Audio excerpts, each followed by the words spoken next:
합니다. 우리 렘넌트 더운 날씨에도 또 잘 신앙생활하고 또 우리 찬양에도 참석하는 것 너무 기특하고 그래요. 여러분들이 지금 좀 힘들 수는 있지만은 그러나 여러분들이 이렇게 어릴 때부터 바른 신앙 훈련 받으면요, 이것이 평생의 여러분의 인생을 좌우하며, 그때는 힘들었는데 이것이 얼마만큼 여러분들이 큰 축복인지를 지금은 잘 모를 겁니다. 그러나 틀림없이 나중에는 생각이 납니다. 여러분, 우리가 자라면서 어릴 때에 생활했던 것이 생생하게 기억나잖아요. 학교도 안 갔을 때에 그 동네 아이들하고 같이 놀던 것, 특히 그때는 저도 예수를 안 믿었으니까 이 정월대보름이라든지 8월 한가위 같은 데는 그때 했던 부모님들하고 어디 가고 또 모여서 구경 갔던 이런 것들이 지금도 생생하게 머릿속에 각인되어 있거든요. 그것이 절대로 빠져나가지 않아요. 그래서 어릴 때에 우리 렘넌트들에게 바른 신앙 심는 것은 너무너무 중요합니다. 제가 알고 있는 분은 우리 한국에서 최고 가는 신학자고, 그리고 최고 가는 목회자고, 모든 사람들이 존경하는 분이었습니다. 지금도 그분이 쓴 저서가 남아있는데 한국인으로서 유일하게 신구약 성경을 수석한 분입니다. 이렇게 훌륭하고 또 인격적으로도 너무너무 존경받는 분이요, 모든 한국에 있는 분들이 그분을 참 귀하게 보는 분인데, 안타깝게도 그 자녀들은 완전 불신자였어요. 어느 정도였냐, 끝까지 그 아들은 예수 믿기를 거부하고 불신 상태에 죽고, 딸은 아버지를 그렇게 욕을 하고 아버지를 그렇게 저주하다시피 할 정도. 참 그분은 모든 사람들이 존경했거든요. 이분은 지금 생각하니까 24시 기도하는 분 같아요. 사람하고 대화하다가도 대화가 끊어지면은 눈을 감고 앞뒤로 흔들고 기도하고, 또 대화가 잊으면 떼어져야 할 정도로. 근데 결국은 후대 사역은 실패한 거예요. 자녀들이 좀 더 불신자가 돼서 아버지의 그 명성을 오히려 몫이라는 결과를 놓았으니까. 그래서 우리 렘넌트들 분명히 어릴 때부터 바른 신앙이 각인뿌리 체질되도록 반드시 해야 됩니다. 왜냐하면은 결국은 인간은 그 속에 무엇이 각인되냐에 따라서 응답을 오게 돼 있어요. 그 속에 무엇이 뿌리 내려 있나에 따라서 반드시 어느 날 열매 맺습니다. 그리고 그에게 체질된 대로 삶이 결정됩니다. 제가 왜 얘기를 합니까? 왜 제가 개인 얘기를 합니까? 내 어릴 때 그것이 내 속에 각인 뿌리 체질되어 있다는 거죠. 불신자도 사는 가운데 지금도 가끔 꿈을 꾸면은 전혀 지금 내 상태하고는 상관없는 불신자 상태의 꿈이 꾸어진다니까요. 그거는 무의식 세계요, 잠재식 세계에서 이미 내게 각인 뿌리 체질되어진 거기 때문에 내가 의식적으로 바꿀 수 없는 거예요. 내가 잠이 들었을 때는 내 속에, 머릿속에 입력되어 있는 그것이 무등무등 나온다니까요. 그것이 언제 내 속에, 이 잠재의식 속에, 내 무의식 속에 각인 뿌리 체질이 있느냐? 어릴 때예요. 근래에 일어난 일은 거의 꿈꾸지 않아요. 여러분 꿈은 어떻게 꾸는지 모르지만은 저는 근래에 일어난 이런 꿈은 특히 목회자가 돼가지고 했던 꿈은 거의 나오지 않더라고요. 거의 어릴 때의 어떤 그 꿈을 나이가 들면 들수록 그것이 더 생생하게 꿈에도 나온다는 사실이에요. 이상한 그런 어딜 된 꿈꾸고 나오고 나면은, 야, 이게 진짜 내가 느끼는 게 뭐냐면은, 야, 이렇게 이게 체질, 이렇게 각인뿌리 체질된 것이 무서운 거구나. 이게 내게 각인돼 있는데 이걸 빼낼 수가 없잖아요. 그래서 반드시 우리 렘넌트들은 하나님의 말씀, 하나님의 언약은 반드시 성취된다고 하는 것이 확신되어야 돼요. 하나님의 말씀은 그대로 성취돼요. 하나님의 말씀은 영원 불변하고, 그건 영원 불변한 진리뿐만 아니라 그 하나님의 말씀은 어떤 경우에도 1.1핵도 없어지지 않고 그대로 성취됩니다. 그것이 성경이 증거하고 있어요. 그것이 지금 역사가 증거하고 있는 거예요. 지금 이미 말세에 일어날 사건들 성경이 예언했잖아요.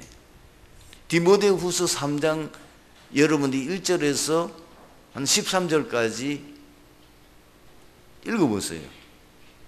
말세는 반드시 고통하는 때가 오는데 여러 가지 내용이 있지만은 두드러진 특징이 뭐야? 모든 사람들이 자기를 사랑한다는 거예요. 다 자기 중심이라는 거예요. 모든 사람이 뭘 사랑하냐? 돈을 사랑한다는 거예요.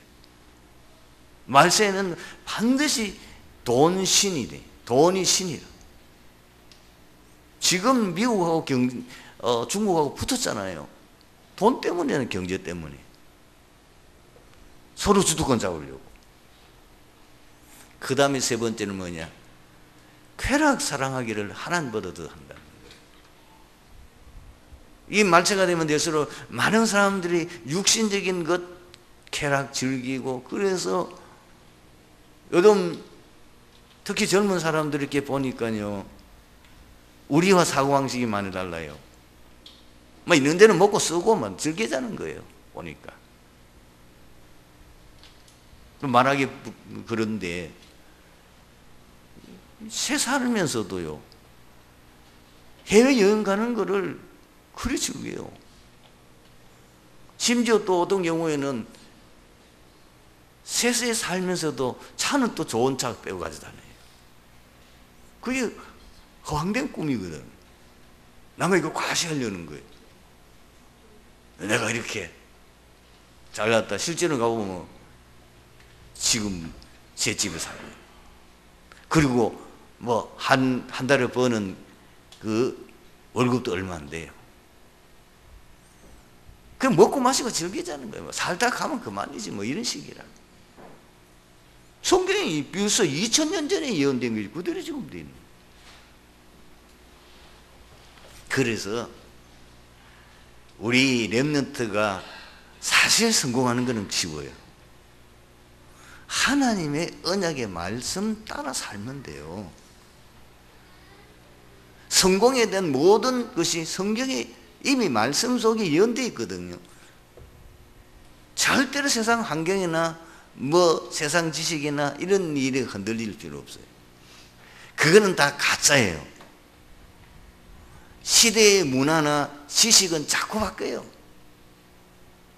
세상은 자꾸 바뀐다니까요. 어느 날 진리였는데 어느 날 보면 시간이 지나면 진리가 아니에요. 그러나 영원 불변한 진리는 하나님 말씀밖에 없어요. 하나님 말씀만은 영원 불변한 말씀이기 때문에 우리 자녀들 속에, 우리 렘넌트 속에 이 말씀이 완전히 각인되어 버린다. 그 말씀에 대한 믿음이 확실히 각인되어 버린다면은 그 말씀 따라 살아갈 거 아닙니까? 그러면 틀림없이 성공할 수밖에 없죠. 두 번째는 뭐냐? 기도는 반드시 응답됩니다. 그래서 어떻게 기도하느냐가 참 중요해요.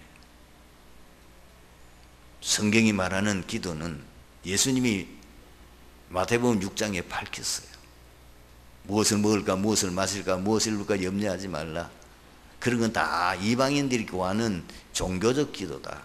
그 기복 기도는 종교인들이 하는 기도지 너희는 그걸 위해서 기도하지 말라. 뭐라고 그랬습니까? 너희는 먼저 그의 나라와 그 의를 위하여 구하라. 복음 누리며 복음 전하는 그것이 기도 제목이 돼야 돼요. 그 다음에 세 번째로 우리 렘넌트 때에 각인 뿌리 체질되면 반드시 성공할 수밖에 없는 게 뭐냐면은 삶의 이유와 목적이 전도 때문이에요. 삶의 이유가 뭐냐? 전도 때문에. 그것이 이해가 되어야 됩니다.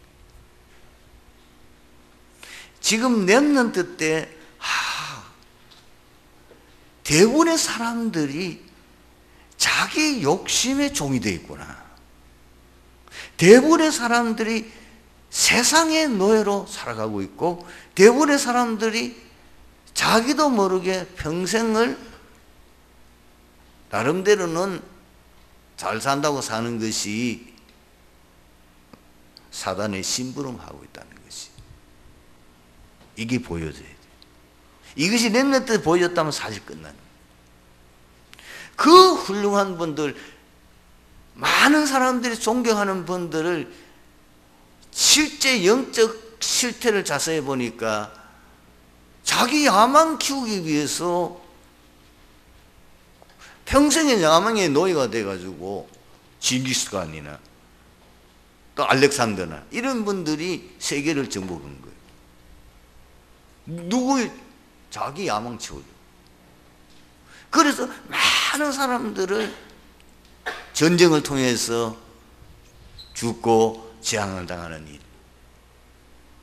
굉장히 훌륭한 분들이 뭐 나와서 얘기하는 가만히 들어보면은 완전히 세상 그 성공이라 바벨탑을 쌓는 거라. 저 사람은 평생에 바벨탑을 쌓는 세상의 노예로 살아갔구나. 근데 더 자세히 보면 그게 뭐예요? 마귀 심부름하는 거예요. 그런 훌륭한 분들이 생명 살린 일에는 아무 영향을 주지 못합니다. 진짜 생명 살리는 가치 있는 삶은 뭐예요? 전도밖에 없는 거예요. 복음은 인생의 모든 문제 해결하기 때문에 정말 우리가 복음을 전하는 전도자의 삶을 사는 것이 세상 사람들 볼 때는 무섭게 보일지 모릅니다. 육신적인 기준을 가지고 봤을 때는 저 뭐하냐? 저 바보 같은 생활을 살지 않느냐? 이렇게 보일지 모르지만은 그러나 영혼이라는 세계 그리고 우리가 하나님 앞에 서게 되어질 때 그것이 가장 가치 있는 삶입니다. 많은 사람 죽이고 많은 사람들 사람 어렵게 하고 많은 사람들이 세상에 재앙을 몰고 오는데 오직 복음을 전하는 전도자만은 어떻게 사는 겁니까? 저주와 재앙과 멸망에 빠진 사람들 다 건지는 거예요. 그게 전도자의 삶이잖아요. 그것이 인생의 삶의 이유고 그것이 인생의 삶의 목표가 되도록 우리 렘넌트에게 바른 세계관을 갖도록 만들어주는 것이 너무 중요합니다. 이걸 때문에는 참 7명의 렘넌트처럼 하나님 앞에 쓰임 받을 수밖에 없죠. 오늘 본문은 유다 지파 자손 갈렙이 받은 응답과 축복의 비밀에 대해서 말씀을 드리고자 합니다. 갈렙은 이스라엘 7지파 반이 가나안 땅을 분배받기 전에 유다 자손들과 함께 여호수아에게 와서 그의 기업을 요구하여 헤브론 땅을 기업으로 얻게 되었습니다. 갈렙은 남다른 특별한 응답과 축복을 받았습니다. 먼저 갈렙은 여호수아와 함께 출애굽 세대 중에 유일하게 가나안 땅에 들어왔습니다. 그리고 하나님께서 약속하신 대로 자신의 기업을 선택할 수 있는 특권을 누렸습니다. 하나님의 도우심으로 가장 큰 거인족이 살고 있는 헤브론 땅을 기업으로 차지하게 되었습니다. 놀랍게도 갈렙이 받은 응답과 축복의 비밀은 너무나 단순한 것입니다. 그것이 뭐냐? 그것은 하나님께서 약속하신 말씀은 반드시 성취된다는 확실한 믿음이었습니다. 갈렙은요, 모세를 통하여서 하나님의 언약의 성취됨을 보았고 확인했습니다.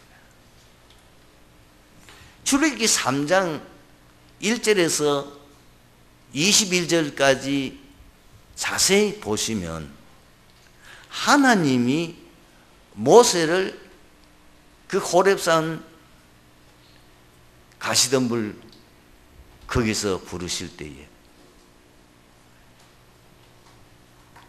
놀라운 말씀하셨어요. 내가 너로 지금 애굽의 노예로 있는 그 백성들을 구원하게 하겠다. 네가 가거든 바로에게 말해라.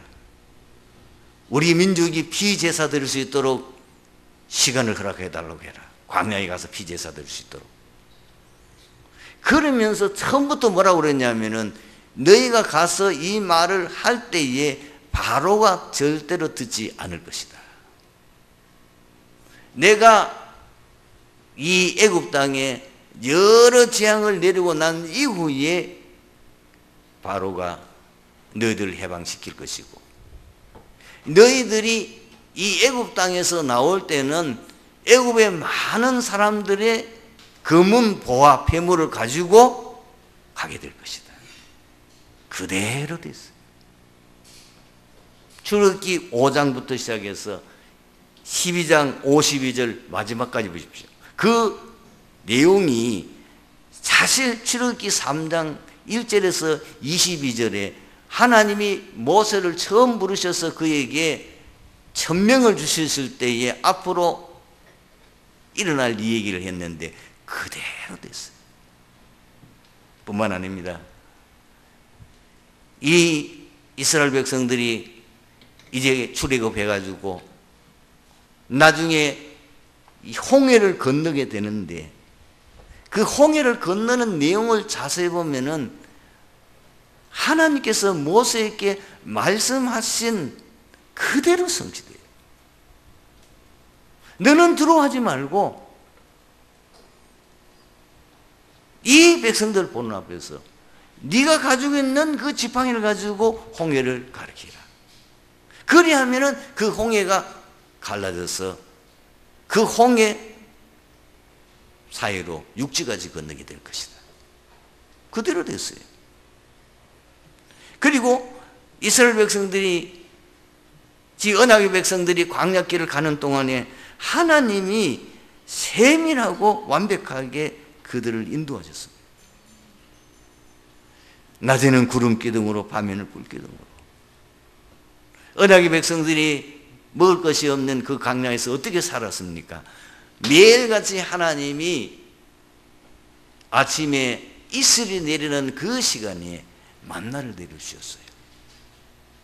그 만나가 언제 멈추게 되느냐 하면은 이스라엘 백성들이 요단강을 건너가지고 그 가나안 땅에 가서 첫 그 땅에 있는 곡식을 먹게 되는 그 순간부터 이 만나가 끊어지는 것이 성경에 기록되어 있습니다. 그들에게 마실 물이 없으니까 하나님께서 반석에서 생수가 나오게 하시고, 그 강력길을 가는 동안에 아말렉이 이스라엘 백성들 공격에 왔을 때 하나님께서 이 아말렉을 물리쳐 주시는 역사가 일어나게 돼요. 그 역사가 너무 신기합니다.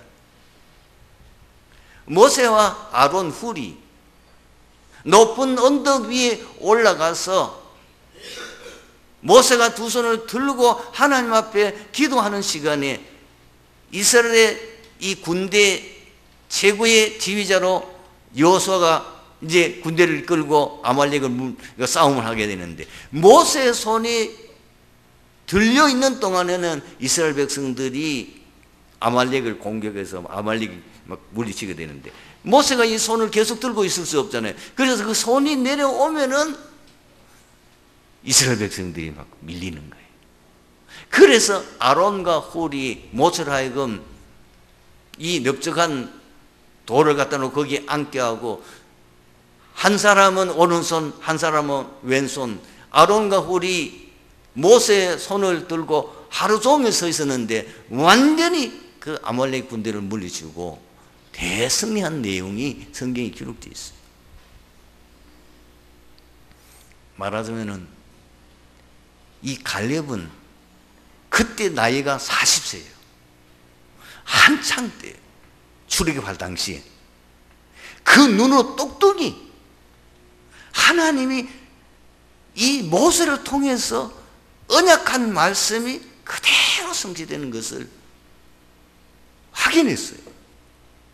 그걸 봤어요. 뿐만 아닙니다. 갈렙은 하나님께서 자신에게 주신 언약이 성취됨을 체험했어요. 우리가 잘 아는 대로 가데스 바네아의 사건을 통해 가지고 10명의 정탐꾼과 그리고 거기에서 불신앙했던 애굽 세대들은 한 명도 가나안 땅에 못 들어갑니다. 그런데 하나님의 언약을 확신하고 그 가나안 땅은 이미 하나님께서 우리에게 주신 땅이요, 우리가 들어가면 반드시 그 땅을 차지하게 되어지고 그들은 우리의 밥이다. 우리가 하나님 언약 잡고 가면은 반드시 가나안 땅을 정복할 수 있다. 이 믿음을 고백했던 여호수아와 갈렙은 가나안 땅에 들어가게 됩니다. 민수기 14장 24절에 이렇게 기록되어 있어요.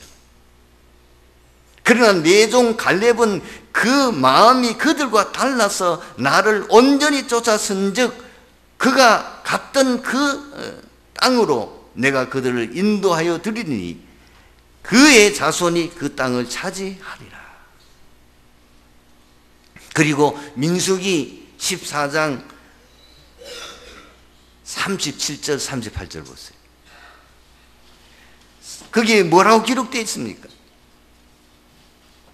37절에는 그 가나안 땅을 악병했던 10명의 정탐꾼은 하나님 앞에서 재앙을 당해서 죽었다. 그리고 38절에는 이렇게 기록되어 있습니다. 그 땅을 정탐하러 갔던 사람들 중에서 오직 눈의 아들 여호수아와 갈렙의 아들 여분의 아들 갈렙은 생존하니라. 자기가 체험한 거예요. 하나님의 말씀하신 그대로 돼요. 그 정도가 아닙니다. 갈렙은 여호수아와 함께 가나안 땅에 들어왔습니다. 여호수아 14장 4절 10절 보면은 그때 갈렙의 나이가 85세인데도 불구하고 어느 누구보다도 건강하게 당당하게 지금 여호수아에 가서 자기 백성과 함께 자기 기업을 달라고 요구를 합니다. 여러분, 여호수아서 14장 그게 기록되어 있는 내용은 가나안 정복하는 과정에서 5년이라는 세월 동안에 가나안 정복하는 전쟁을 치르게 됩니다. 그 전쟁 통해서도 그 전쟁을 치르면서 그 전쟁에도 참여했던 이 갈렙은 전혀 다치지도 않고 오히려 건강하게 지금 생존해 있습니다. 이유는 하나뿐입니다. 하나님의 언약의 말씀을 그대로 믿고 그 말씀에 순종했을 때 하나님께서는 그 언약을 그대로 성취히 하시는 것을 자신이 체험하게 된 겁니다. 뿐만 아닙니다. 갈렙은 하나님의 언약이 반드시 성취됨을 후대에게 전달하는 증인이었습니다. 하나님께서 분명히 갈렙에게 언약하셨어요. 앞으로 네가 가나안 땅에 들어가면은 네가 밟는 그 땅을 내가 너와 내 자손의 기업으로 주리라. 그것이 민수기 14장 24절이요. 그리고 신명기 1장 38절의 하나님의 약속입니다. 갈렙에게만 하나님 직접 말씀한 것이 아니고 지도자 모세도 명세했습니다. 그것이 여호수아서 14장 9절에 분명히 기록되어 있죠. 그날에 모세가 명세하여 이르기를 내가 내 하나님 여호와께 충성하였은즉 내 발로 밟는 땅은 영원히 너와 내 자손의 기업이 되리라 하였나이다. 그 언약 그대로 성취되어서 그 기업을 차지하고 후손들에게 물려주었다는 것이 오늘 기록된 내용 아닙니다. 여러분, 우리가 어떻게 신앙생활하면 되겠냐는 간단해요. 여러분, 신앙생활은 뭐 열심히 해야 됩니다, 뭐 충성해야 됩니다, 봉사를 잘해야 됩니다. 물론 다 맞는 말인데 딱 한마디로 말하면은 하나님의 언약을 붙잡고 그 언약대로 순종하는 삶을 사는 거예요. 우리가 굳게 잡아야 될 믿음의 비밀이 그거라고 말이에요. 여호수아서 1장 7절에서 8절에 분명히 이렇게 말씀하고 있어요. 여호수아를 보고 너는 극히 담대하고 강하라, 두려워하지 말라. 그러면서 뭐라고 그랬냐? 그 율법을 다 지켜 행하고 우러나 좌로나 치우치지 말라. 그리하면 어디로 가든지 형통하리니 이 율법책을 내 입에서 떠나지 말게 하며 주야로 그것을 묵상하여 그 안에 기록된 대로 다 지켜 행하라. 그리하면 그 길이 평탄하게 될 것이며 내가 형통하리라. 여기 말하는 율법은요, 이 시대는, 구약 시대는 하나님이 율법을 주는데 이 사실은 뭐예요? 말씀이에요. 하나님의 언약의 말씀이에요. 그 언약의 말씀을 네가 지켜 우러나 좌로나 치우치지 않고, 그리고 네 입에서 그 말씀을 떠나지 않게 하고 그 주야로 그것을 묵상하여 그 안에 기록된 대로 다 지켜 행하라. 그리하면 내 길이 평탄하게 될 것이며 내가 형통하리라. 그래서 시편 1편 1절에서 3절 누가 복 있는 사람입니까? 복 있는 사람은 악인의 길을 쫓지 아니하며 죄인의 길에 서지 아니하며 오만한 자의 자리에 앉지 아니하고 오직 여호와의 율법을 즐거워하여 그 율법을 주야로 묵상하는 자로다. 여러분, 알리치시 뉴스를 많이 들으셨지요? 지금도 제가 생생히 기억하고 있는 건 뭐냐면은 미국에서 공부하던 렘넌트가 이를 공부를 다 마치고는 한국에 나와서 이제 앞으로 생활할 그런 생각을 가지고 미래를 두고 어떻게 할까 기도하고 있는데, 그 주간에 전도자의 메시지가 뭐냐면 렘넌트 살리라는 얘기였어요. 그래서 자기의 생각을 바꾸고 있어요. 그러면은 이 미국에 내가 남아서, 이 미국에 내가 대학에 들어가서 대학에서 내가 강의를 하든, 네가 내 대학에서 렘넌트를 키우는 일을 해야 되겠다. 자기 생각을 바꾸고 자기가 필요한 사람 원하는 대학에다가 자기 전공을 얘기하면서 나는 이렇게 전공한 사람이니까 혹시 나를 쓰지 않겠느냐. 딱 한 군데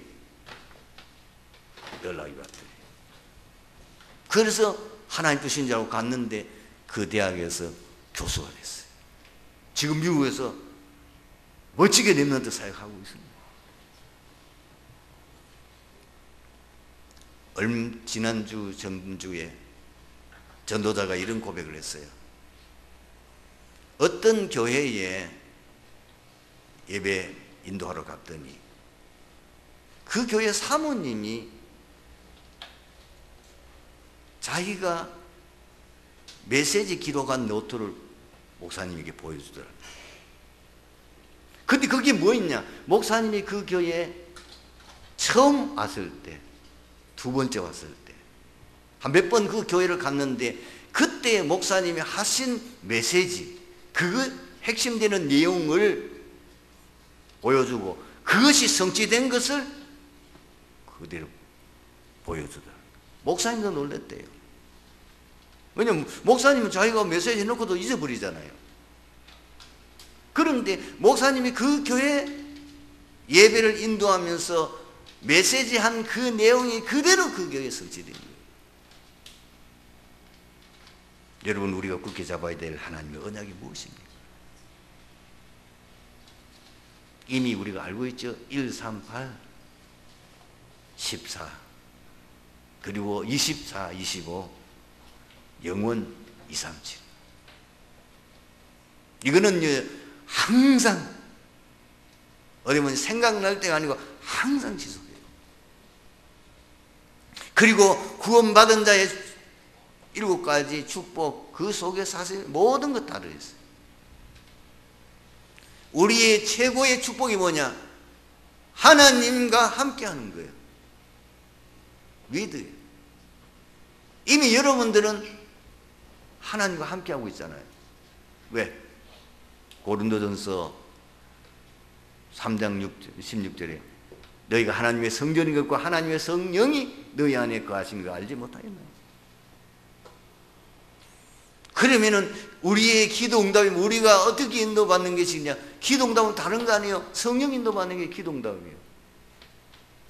그 분명히 우리 연약한 줄 아시고 성령께서 기도할 때마다 역사하시잖아요.